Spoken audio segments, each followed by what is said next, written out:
अब हम आगे देखते हैं बाइपोलर डिसऑर्डर के बारे में और साथ ही साथ देखेंगे यूनिपोलर डिसऑर्डर के बारे में। इसको आप ऐसे समझो, पहला हमारा बाइपोलर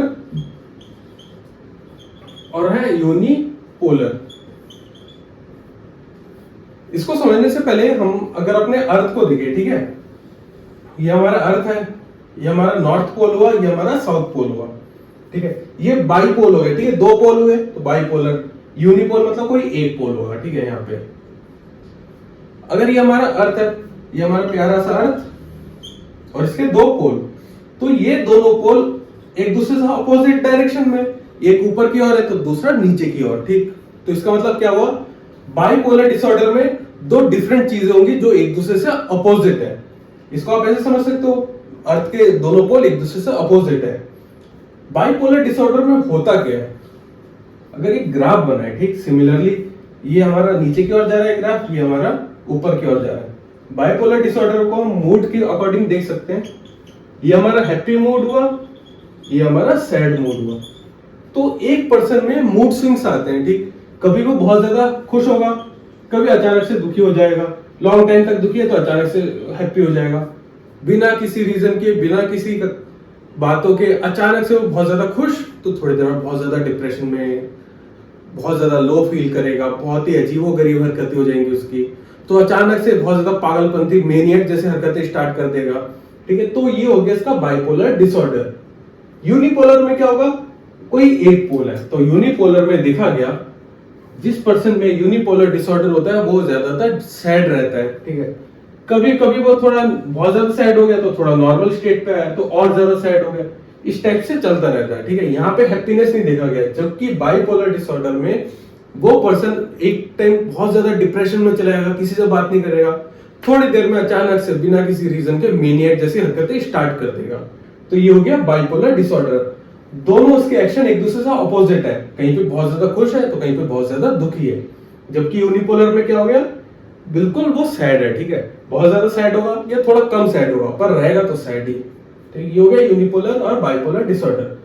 इसके बाद हमारा लास्ट है डिसोसिएटिव आइडेंटिटी डिसऑर्डर, जिसको हम DID से डिनोट करते हैं, डिसोसिएटिव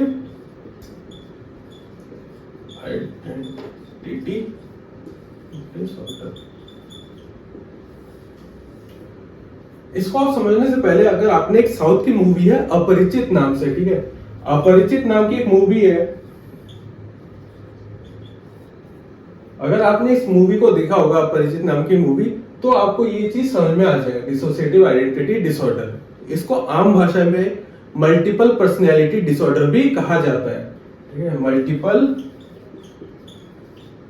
पर्सनैलिटी डिसऑर्डर, ठीक है। अगर आपने ये मूवी देखा होगा तो बहुत अच्छे से समझ में आ जाएगा कि ये है क्या। इसको आप ऐसे समझो, एक ही आदमी के अंदर 3-4 या उससे ज्यादा एक पर्सनैलिटी है। कभी कभी एक मान लो एक नॉर्मल पर्सन है जिसको कुछ भी आता नहीं, ठीक है, बहुत ज्यादा सहमा रहता है, अचानक से एकदम कॉन्फिडेंसली वो बात करना स्टार्ट कर देगा। तो कोई पर्सन जिसको बहुत टूटी फूटी इंग्लिश आती है, ठीक है, बहुत दिनों से वो हल्की हल्की इंग्लिश की प्रैक्टिस कर रहा है, अच्छे से बोल नहीं पाता, तो अचानक से देखो कहीं पे वो एकदम फ्लुएंटली इंग्लिश बोल रहा है, शशि थरूर की तरह वो इंग्लिश बोल रहा है। तो ये कुछ इसकी पर्सनैलिटी अचानक से चेंज हो जाती है, ठीक है। तो इसी को मल्टीपल पर्सनैलिटी डिसऑर्डर कहा जाता है। एकदम अचानक से पूरा उसकी पर्सनैलिटी चेंज हो गई। पहले जो सहमा हुआ डरा हुआ इंसान है वो अचानक से बहुत ज्यादा कॉन्फिडेंट हो गया।